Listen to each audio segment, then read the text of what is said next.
Hey guys, today I have a new bloom using Silver Cell Activator. I'm using the new base paint that I've been testing out again. If you didn't see the last bloom, I have been having a hard time finding my usual base paint, so I'm testing out Valspar Reserve and Satin Base C. The last bloom came out spectacular, and this one's no exception.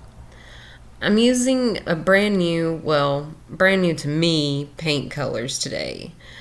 Excuse me if my southern drawl butchers this company name, but I have Sennelier Abstract Matte Soft Body in Chinese Blue. I'm also using Lukas Cryl in Arctic, Mint, and Fern. And the last color that I'm using is DecoArt ExtremeSheen in Coral.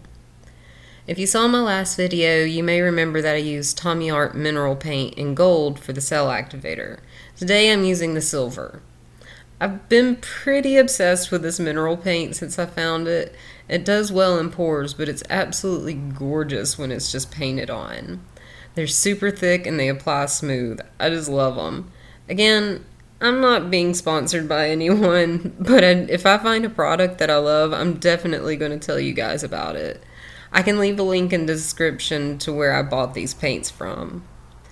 The white base is my usual Valspar 2000 in High Hide White, which is also another one I'm running low on and can't seem to find. I know there are some supply chain issues going on across the board, so I'll update you all whenever I test out new pillow paints or base paints. I really like the way that these colors work together. The silver ended up being pretty subtle, but it added a beautiful shimmer that shifts in the light. That's all from me. Let me know what you guys think in the comments below. I'll see you next time. Bye.